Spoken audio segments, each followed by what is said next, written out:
Hello बच्चों, let's see the question. In each situation of column 1, a physical quantity related to orbiting electron in hydrogen-like atom is given. So ये column 1 है, यहाँ पर हमें orbiting electron जो है उसके बारे में सारी information दी गई है. The term Z and N given in the column 2 have usual meaning in Bohr's theory, right?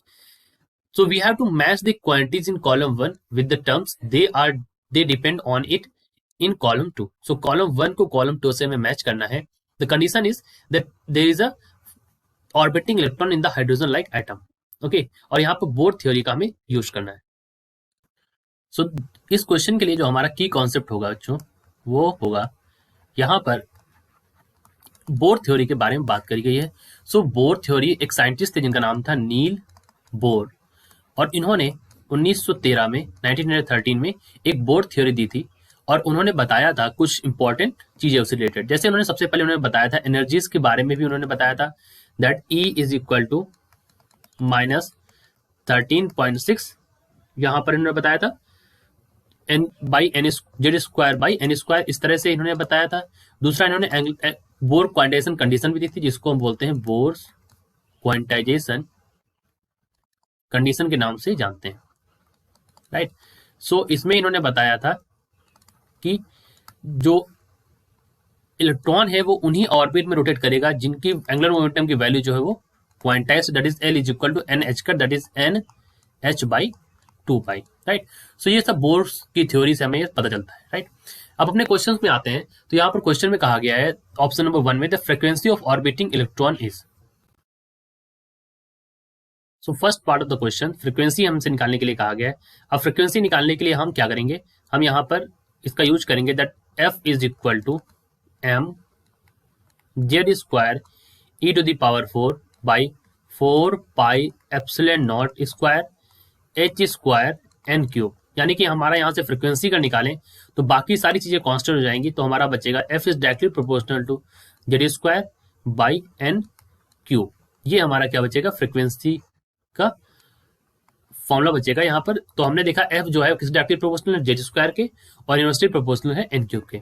तो यानी कि जो फर्स्ट ऑप्शन है वो किससे मैच कर रहा है यहाँ पर, ए वाले ऑप्शन से और सी वाले ऑप्शन से. सो हम कह सकते हैं फर्स्ट जो मैच कर रहा है वो मैच कर रहा है ए एंड सी से.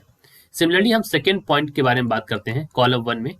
तो सेकेंड पॉइंट कह रहा है the angular momentum of orbiting electron. तो जैसा मैंने बताया भी था कि बोर क्वांटाइजेशन कंडीशन हमें पता चलता है that L is equal to n h cut. So L जो है वो डायरेक्टली प्रोपोर्शनल किसके है, n है. सो हम कह सकते हैं कि ये जो हमारा सेकेंड वाला है वो किससे मैच कर रहा है, सेकेंड वाला जो है वो मैच कर रहा है यहाँ पर B से भी मैच कर रहा है, और किससे मैच कर रहा है, it is independent of Z. सो यहाँ पर ये इंडिपेंडेंट ऑफ Z यानी इससे भी मैच कर रहा है, D से भी, बाकी से नहीं मैच कर रहा है. इसी तरह से हम पार्ट 3 ऑफ द क्वेश्चन के बारे में बात करते हैं इन द कॉलम 1. सो यहाँ पर इन्होंने कहा है the magnetic movement of orbiting electron. देखिए जो मैग्नेटिक मूवमेंट है, जब इलेक्ट्रॉन किसी उसमें रोटेट करेगा तो उसका एक मैग्नेटिक मूवमेंट भी होगा, और मैग्नेटिक मूवमेंट जो होता है वो किसके बराबर होता है, m is equal to I into A, right. So I जो है हम उसको लिख सकते हैं, आई यहाँ पर करंट है तो हम इसको लिख सकते हैं, और ए एरिया है. So we can write it as I is equal to e by charge electron का 2 पाई आर, राइट, वी, और यहाँ पर एरिया लिखना है तो हम लिख सकते हैं पाई आर स्क्वायर. तो इसको सॉल्व करेंगे तो ये पाई आर से पाई आर कट जाए, पाई से पाई कट जाएगा, आर बचेगा. सो यहाँ पर बचेगा ई बाई 2 वी आर. तो हम कह सकते हैं e by 2 m into m v r यहाँ पर बचेगा, that is equal to e by 2 m into l बचेगा यहाँ पर, राइट. सो हमारा जो थर्ड वाला आ जाएगा उसको हम लिख सकते हैं that M is equal to e by 2 m n h by 2 pi, because the value of L जो है वो कितनी है, एन एच बाई 2 पाई, जैसा यहाँ पर हमें पता चल रहा है. सो हम यहाँ पर वैल्यू रखेंगे तो m अगर आप देखें so m directly proportional to n. m किसके डायरेक्टली प्रोपोर्शनल है, n के डायरेक्टली प्रोपोर्शनल है यहाँ पर m, राइट. सो जो थर्ड वाला है वो किससे मैच कर रहा है, जो थर्ड वाला ऑप्शन है वो मैच कर रहा है यहाँ पर, थर्ड वाला ऑप्शन मैच कर रहा है b से भी, डायरेक्टली प्रोपोर्शनल टू n है, और यहाँ पर ये it is independent of Z भी है तो it is also matching with D option. अब हम फोर्थ वाले ऑप्शन को चेक करते हैं. तो फोर्थ में है the average current due to orbiting of electron. So average current के बारे में बात करें तो आई इज इक्वल टू क्या होगा, जैसा हमने पहले निकाला भी था। सो ये हो जाएगा I is equal to e nu by 2 pi r, right. So यहाँ पर अगर हम रखें वैल्यू तो ई बाई 2 पाई, और फ्रिक्वेंसी की वैल्यू जो आई थी वो हम यहाँ पर लिख देते हैं, वो वैल्यू हो जाएगी हमारी pi m z e square by n square h square epsilon nought. ये हमारी किसकी वैल्यू, फ्रिक्वेंसी की।